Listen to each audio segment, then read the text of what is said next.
नमस्ते, हाय, हेलो, कैसे हैं आप सब। चलिए कहानी शुरू करते हैं, जहाँ विनीता अपने बच्चे को अपने उसके पिता के बारे में पढ़कर सुना रही होती है, बता रही होती है कि तुम्हारे पिता मुझे याद करके कैसे बातें कह लिखते थे।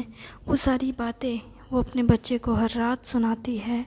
वो कहानियाँ, वो बातें जो डायरीज़ में लिखे हुए होते हैं विनय के, वो सब खुद भी पढ़ती है, खुश होती है। अपने बच्चे के अपने पेट पे अपना हाथ रख अपने बच्चे को भी एहसास दिलाने की कोशिश करती है कि देखो तुम्हारे पिता कितने अच्छे हैं, कितना प्यार करते हैं तुम्हारी माँ से।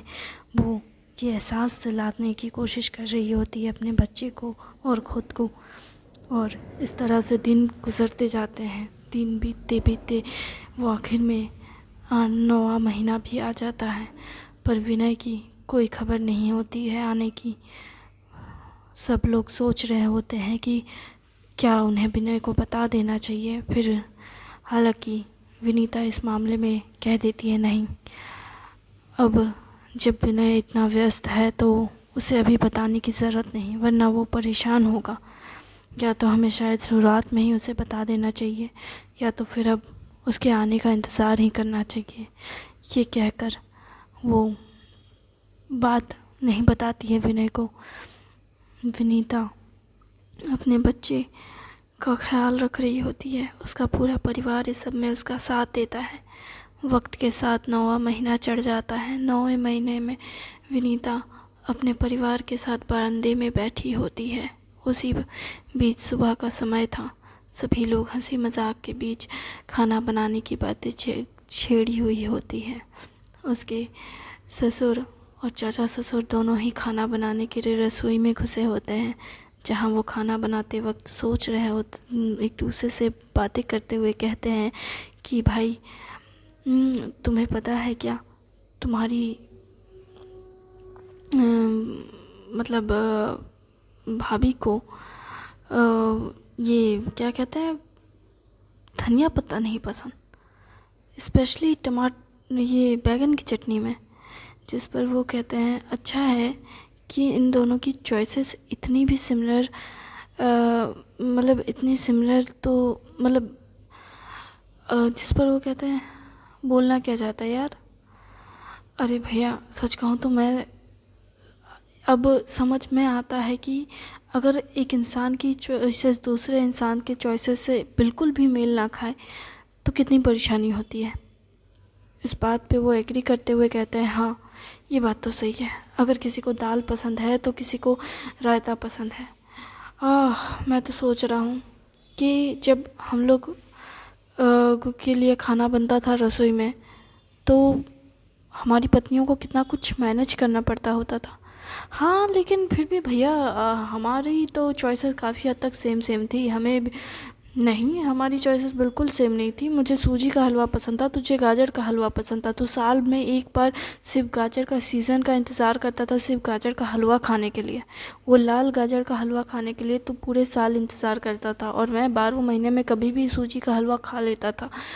तेरी और मेरी चॉइसेस बिल्कुल अलग थी। तुझे वो क्या वो मोटी वाली जलेबियाँ पसंद थी, और मुझे वो पतली खिरखिरिया जलेबी पसंद थी जो फुटपाथ में भी मिल जाती थी। मैं थोड़े से में खुश हो जाता था, और तुझे वैरायटी ऑफ डिशेस चाहिए होती थी। देखिए भैया ऐसा नहीं है। हाँ ऐसा नहीं है, लेकिन ऐसा पूरी तरीके से तो नहीं है, काफ़ी हद तक। जिस पर वो कहता है अच्छा तो आपका क्या, बताइए तो। आपको भी तो अजीब अजीब चीज़ें पसंद होती थी ना। आपको वो क्या कहते हैं, आपको वो खिचड़ी में वो सोआ पसंद नहीं था, सोआ का साग पसंद नहीं था। आपको धनिया पत्ता चल जाता, लेकिन सोआ का साग नहीं पसंद था।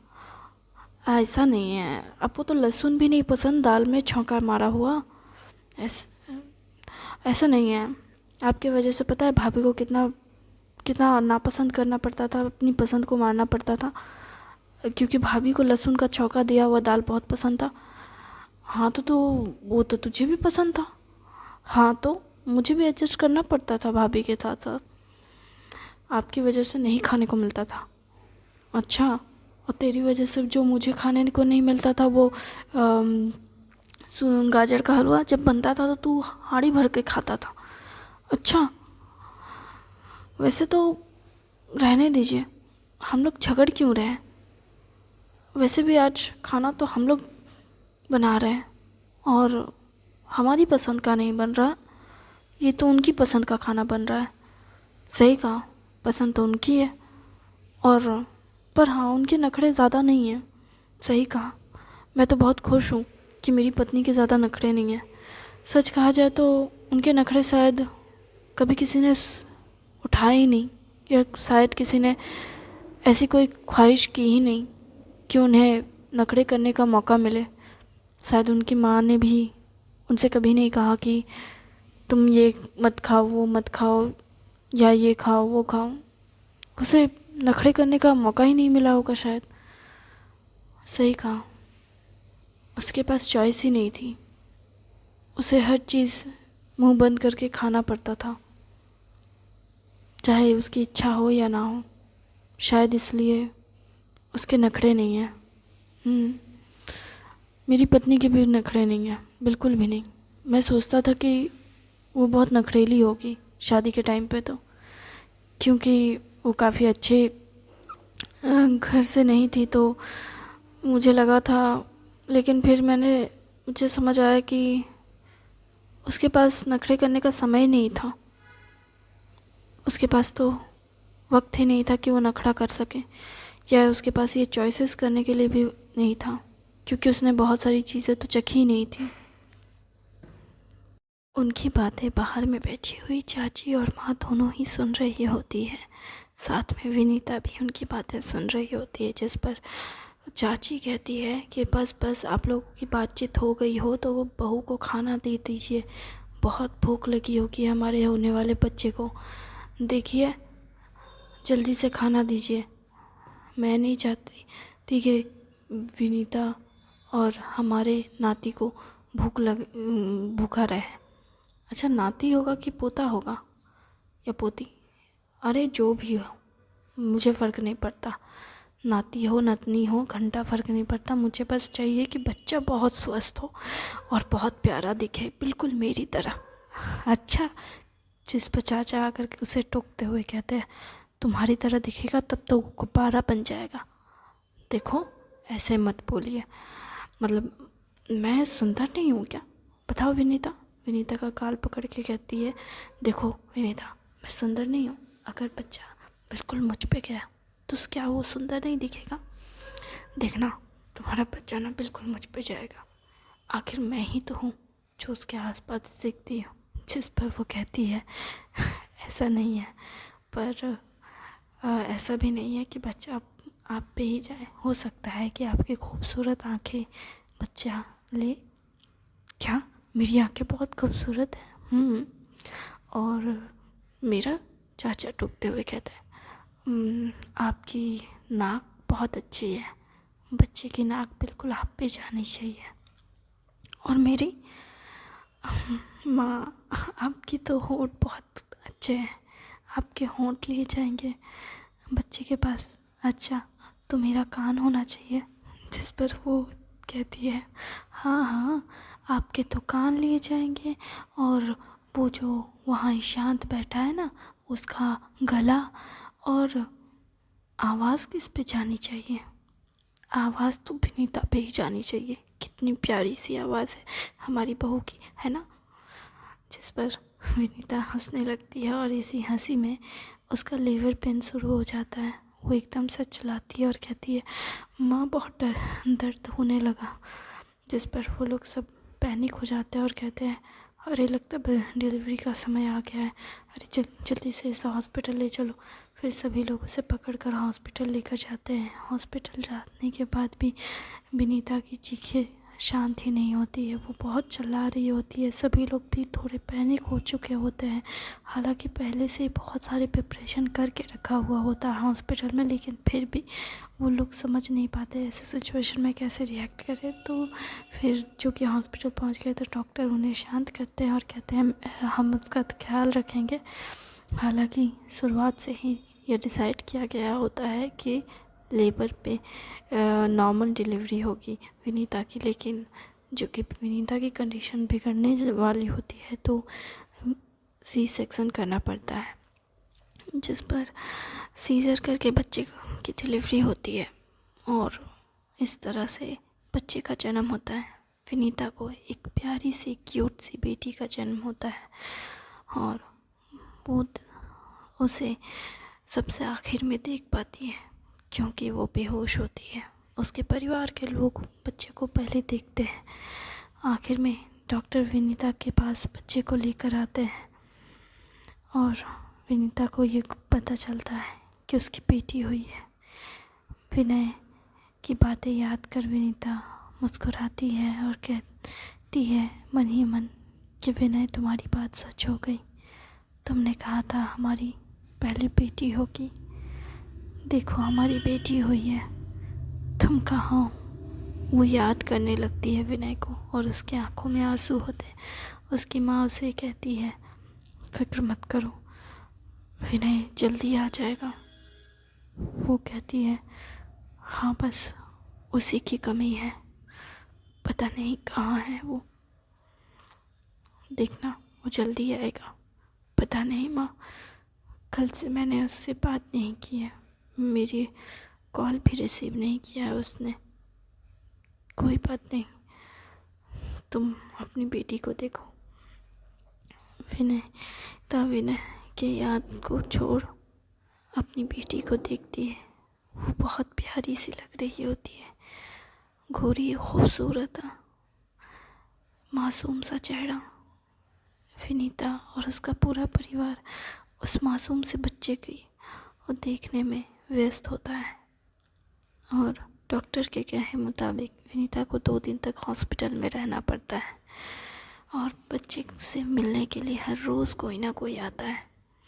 उसकी माँ और चाची कंटिन्यूसली हॉस्पिटल में रहने का फ़ैसला करती है। हालांकि उस विनीता की चाची भी आ चुकी होती है।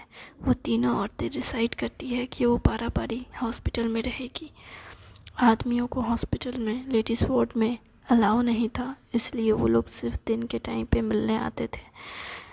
ईशांत भी अपने भतीजे को देख बहुत खुश होता है और कहता है हेलो स्वीटी, तुम्हें पता है क्या, मैं तुम्हारा चाचा हूँ। तुम्हें पता है मैं तुम्हें बहुत मिस कर रहा हूँ। पता है तुम कब घर आओगी पता नहीं, लेकिन तुम्हें बहुत याद करता हूँ। तुम्हारे लिए ना मैंने अपना कमरा बहुत सुंदर से सजाया है। जिस पर ये उसकी बहन कहती है क्या मतलब? हाँ, तुम अपना कमरा सजाओ? अरे मेरी गुड़िया रानी जब मेरे घर कमरे में आएगी अपने नन्हे नन्हे पैरों से, तो मेरा कमरा देख करके बोलेगी ना कि भाई मेरे चाचा का कमरा कितना सुंदर है, मेरे चाचा की तरह। देखो वो दिन आने में बहुत समय है। अभी तो वो चलना सीखेगी 4 पैर में, उसके बाद फिर खड़ी होके चलेगी, बोलेगी, इस सब में बहुत समय लगेगा। हाँ तो क्या हो गया, अगर मैं सपने सजा रहा हूँ तो मेरी नन्ही सी बुढ़िया मेरे सपनों को पे पानी थोड़ी ना फेरेगी, एक ना एक दिन तो मेरे कमरे में ज़रूर आएगी। हाँ हाँ। जिस पर वो कहता है कि हंसने लगती है। यही उनकी हंसी मजाक चल रही होती है। विनीता हंसती है उनकी हंसी मजाक को देख। उसके बाद फिर वो अपनी बेटी को देखती है जो सबकी बाहों में झूल रही होती है। गुड़िया नन्ही सी सबकी गोद में जाते परेशान भी हो जाती है।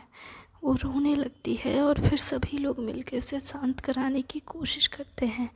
इस खूबसूरत से पल में विनीता बहुत सुकून से भर जाती है, लेकिन विनय की यादों में खो जाती है और सोचती है क्या मुझे उसे बता देना चाहिए था, क्या वो मुझसे शिकायत करेगा। वो ये सोच रही होती है तभी छुट्टी का दिन भी आ जाता है। आखिर में विनीता घर को जाने के लिए तैयार होती है। उसे घर ले जाने उसकी माता पिता आते हैं। विनय के माता पिता विनीता को घर लेकर जा रहे होते हैं, तभी फ़ोन आता है। सभी लोग विनीता का स्वागत करते हैं। विनय भी उसी वक्त फ्लाइट से नीचे उतरता है। जैसे ही विनय घर के दरवाजे में पहुंचता है तभी वो हैरान होता है। विनीता को आरती की थाल उसकी आरती हो रही होती है और विनीता की गोद में एक नन्हा सा बच्चा होता है। उन दोनों की आरती हो रही होती है और बगल में विनय खड़ा हो जाता है और विनय ये सारे नज़ारे को देख हैरान होता है। विनीता भी उसे देख हैरान होती है। हालांकि उस वक्त में सब लोग खामोश होते हैं, लेकिन विनय के मन में तरह तरह के सवाल उठ रहे होते हैं। विनीता भी उसकी नज़रों को देख समझ जाती है कि वो क्या जानना चाहता है, फिर भी वो कुछ नहीं कहती। उस वक्त में सब खामोश रहते हैं। आरती होने के बाद विनय, विनीता और उसके माता पिता सब घर के अंदर आते हैं। घर के अंदर आने के बाद विनय एकदम से सामान रखता है और कहता है, ये कौन है? उस बच्ची को देख, जिस पर विनीता कहती है, हमारी बेटी है। विनय हैरान होकर कहता है, तुम मजाक कर रही हो ना? हमारी बेटी कब हो गई? मुझे पता कैसे नहीं चला? उसकी माँ विनीता को कहती है, तुम कमरे में जाओ। उसकी ननद विनीता को कमरे में लेकर जाती है। विनय की माँ कहती है, विनय थोड़े गुस्से में कमरे की ओर बढ़ रहा होता है, जिस पर उसकी माँ उसका हाथ पकड़ उसे रोकती है और कहती है, तुम काम में बहुत व्यस्त थे, इसलिए विनीता ने तुम्हें बताने से मना किया। हम सब ने तुम्हारा इंतज़ार किया क्योंकि तुमने कहा था कि 2-3 महीने में तुम्हारा काम ख़त्म हो जाएगा, लेकिन तुम्हारा काम बहुत लंबा चल गया और इस वजह से हम में से किसी में इतनी हिम्मत नहीं हुई कि तुम्हें बता सके। जिस पर वह सब पे गुस्सा करता है और सबसे शिकायतें करता है। ये मेरा पहला बच्चा था, मेरी उसके साथ कोई याद नहीं। कैसे कैसे कर सकती हैं आप लोग? आपको कैसे, किसने हक दिया मुझे इस तरह से अलग थलग करने की? मैं अपने बच्चे को ठीक से देख भी ना पाया। जिस पर वो कहती है कि अभी अभी तो बच्ची घर आई है, चाहो तो अभी मिल सकते हो। आप ऐसे कैसे कर सकते हैं?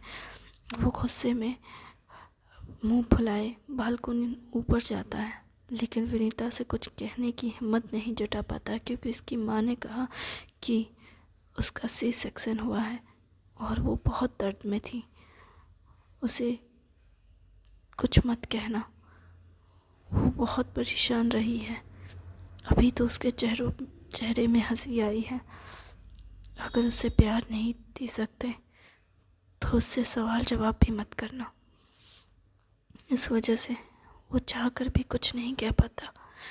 वो अपने कमरे के बाहर आ जाता है और वहीं ठहर कर वो खड़ा होकर आसमान की ओर देख रहा होता है, जिस पर उसके पिता आते हैं और उसके कंधे पे हाथ रखते कहते हैं, मैं जानता हूँ कि तुम्हारे अंदर कितनी बेचैनी है, लेकिन बेटा वक्त अब भी नहीं गुजरा है। तुम्हारी बेटी का जन्म अभी अभी हुआ है। अपनी बेटी का ख्याल रखो, अपनी पत्नी का ख्याल रखो। पर माँ, पर पापा, पर क्या? तुम्हें तो खुश होना चाहिए कि तुम्हारी पत्नी इतनी स्ट्रांग थी कि उसने अकेले सब कुछ संभाला। वही तो, उसने क्यों सब कुछ अकेले संभाला? क्या मैं उसके ख्याल नहीं रख सकता था? क्या उसकी परेशानी में मेरा कोई हक नहीं था? विनीता ये सब सुन रही होती है कमरे में। विनय अपने पिता से कहता है, क्या मैं अपने बच्चे का ख्याल रखने के लिए के काबिल नहीं था जो उसने मुझसे इतनी बड़ी बात छुपाई? हाँ, मानता हूँ मैं बिजी था, लेकिन वो मुझसे इतना तो कह सकती थी। क्या मैं इतना भी जानने का हक नहीं रखता कि मेरा बच्चा आने वाला है इस दुनिया में? वो ऐसा कैसे कर सकती है मेरे साथ? क्या उसे अपने प्यार पे भरोसा नहीं था? हाँ, क्या वो एक बार भी मुझसे ये कह नहीं सकती थी? क्या मैं इतना पराया था उसके लिए? वो ये सब कह रहा होता है। विनीता तभी कमरे से बाहर निकलती है, बच्चे को बिस्तर में रख कहती है, नहीं, तुम कभी मेरे लिए पराए नहीं थे, तुम मेरे अपने थे।